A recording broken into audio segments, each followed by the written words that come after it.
High, সকলকে অনেক অনেক প্রীতি ও শুভেচ্ছা জানাই। আজকে একটা বিশেষ বিষয় নিয়ে আলোচনা করব। আপনার আশেপাশে একজন শিক্ষিত ভদ্রলোক বা ভদ্র মহিলাকে আপনি একটা অ্যাপ্লিকেশন লিখে দিতে বললেন, কিন্তু সে পারছে না। একটা ট্রান্সলেশন করে দিতে বললেন, সে পারছে না। এমন অনেক সময় আপনাদের জীবনে হয়তো হয়েছে, আমার হয়েছে। আমার এখানে যেহেতু আমার একটা ইনস্টিটিউট আছে, আমার এখানে অনেক সময় অনেকে চাকরির জন্য ইন্টারভিউ দিতে আসে। অনেকের ব্যাকগ্রাউন্ড হচ্ছে ইংলিশে অনার্স করছে, থার্ড ইয়ার, সেকেন্ড ইয়ার বা এরকম কিছু, কিন্তু একটা সেন্টেন্স কারেক্টলি অনেক সময় অনেকে লিখতে পারে না। আমি অনেক হতাশ, আমি অনেক কষ্ট পাই এগুলো দেখলে। আবার আমার কিছু কিছু স্টুডেন্ট আছে যারা 1-2-তে পড়ে কিংবা 3-তে পড়ে।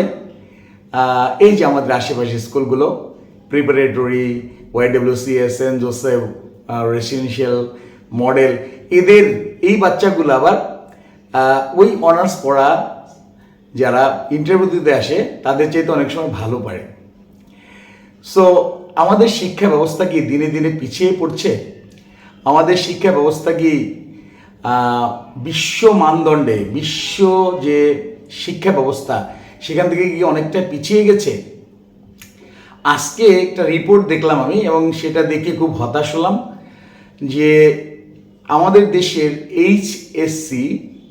এইচএসসি পাশ করা একজন স্টুডেন্ট বিশ্ব মানদণ্ডে একজন 7 পাশ করা বাচ্চার সমান। শিক্ষা ব্যবস্থাটা আমাদের এই পর্যায়ে গেছে। এখন কেন আমাদের শিক্ষা ব্যবস্থাটাকে এইভাবে মূল্যায়ন করা হচ্ছে? বিশ্ব ব্যাংক, তারপর BBC, তারা কিন্তু এইভাবেই আমাদের শিক্ষা ব্যবস্থাটাকে মূল্যায়ন করছে। কেন আমরা এভাবে পিছিয়ে যাচ্ছি? দিনে দিনে কেন আমাদের শিক্ষা ব্যবস্থা এরকম পিছিয়ে যাচ্ছে? আমি খুবই হতাশ। আমাদের বিগত সরকার তারা মনে হয় এই জিনিসটা উপলব্ধি করেছিলেন এবং করার পরে তারা বিভিন্ন পদক্ষেপ নিয়েছিলেন। সেই পদক্ষেপগুলো খুবই সমস্যার সৃষ্টি করেছিল। তাদের যে পদক্ষেপগুলো এগুলো ছিল আরও তারা শিক্ষা ব্যবস্থাকে একদম তলানিতে নিয়ে গেছিলেন, ধ্বংসের দ্বার প্রান্তে নিয়ে গেছিলেন।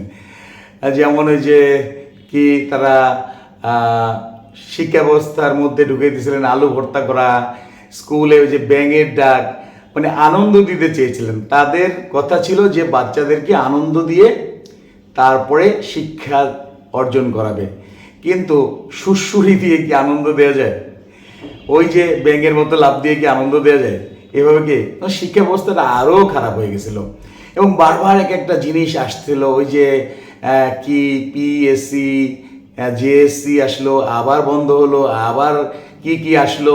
হ্যাঁ, এইভাবে তো বারবার শিক্ষা ব্যবস্থার উপরে এভাবে মূল্যায়ন করা, শিক্ষা ব্যবস্থাটাকে আরো ধ্বংস করে দেওয়া হয়েছে।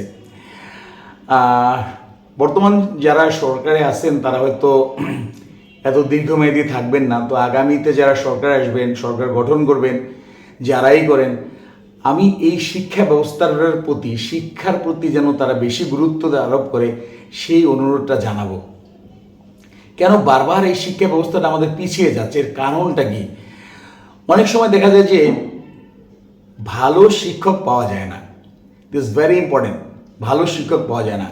আমাদের দেশে যারা মেধাবী তারা অনেক সময় স্কলারশিপ নিয়ে বাইরে চলে যায় আর ফেরে না। আর আমাদের দেশে যে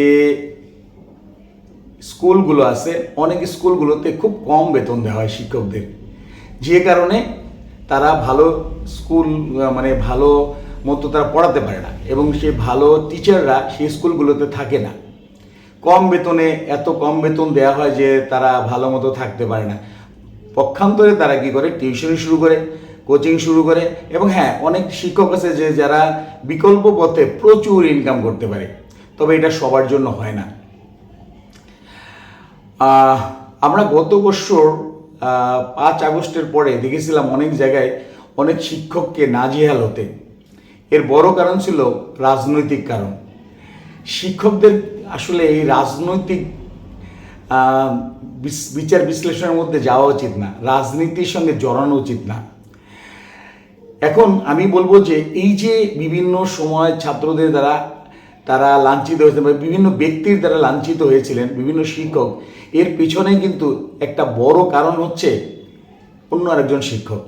আপনি মানেন বা না মানেন, সত্য কথা বলতে কি যে দেখা যায় যে ওরা ভাইস প্রিন্সিপাল থাকে, তারা অনেক সময় কি করছে, ওই প্রিন্সিপাল হওয়ার জন্য বিভিন্ন ব্যক্তিকে উস্কানি দিয়েছে, তারা গিয়ে ওই পদত্যাগ করেছে, এরকম কিন্তু হয়েছে।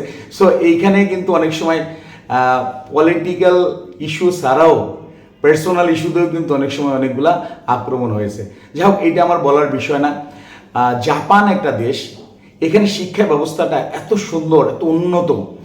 এরা কিন্তু শুধু বই থেকেই পড়ায় না, আরও বিভিন্ন কিছু পড়ায়, যেমন কিভাবে হাঁটতে হবে, কিভাবে চলতে হবে রাস্তা দিয়ে। আপনি এখন এখান থেকে বেরোবেন, আমার এই সলিমুল্লাহ রোড দিয়ে যাওয়ার সময় অন্তত 10জন ব্যক্তিকে বলতে হবে এক্সকিউজ মি, একটু সাইড দেন। মানে তারা রাস্তা ব্লক করে ওখানে বিড়ি টানতেছে, চা খাচ্ছে, গল্প করতেছে, অথচ আরেকজন যে রাস্তা পার হবে সেদিকে খেয়াল নেই। সো এইভাবে করলে তো আমাদের শিক্ষা ব্যবস্থা দিনে দিনে আরও খারাপ হয়ে যাবে। এটাও একটা শিক্ষার পার্ট হওয়া উচিত। আর আমার মনে হয় যে শিক্ষাক্ষেত্রে সরকারের আরও বেশি টাকা পয়সা দেওয়া উচিত এবং পলিটিক্যাল মুক্ত রাখা উচিত। It's very important. আমাদের শিক্ষা ব্যবস্থা আস্তে আস্তে আরও ভালো হবে এই প্রত্যাশা করি। ধন্যবাদ।